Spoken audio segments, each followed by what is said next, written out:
Today, I'm going to show you how to fix deleted notebooks still showing up in OneNote.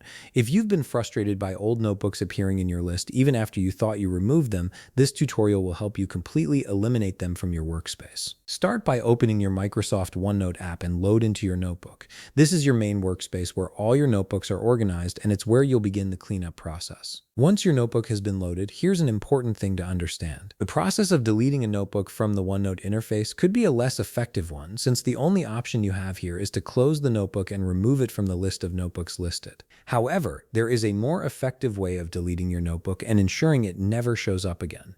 This method tackles the root cause rather than just hiding the problem. From your left navigation menu where your notebooks are located, right-click on the notebook that you wish to be removed and stop showing up. A context menu will appear with several options. Click on Properties.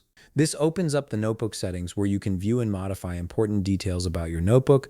From the notebook properties, click on Change Location. This is a crucial step because it takes you directly to where OneNote stores the actual files for your notebook. This action opens up a File Explorer window where your deleted notebook used to exist. Here's the key to solving this issue.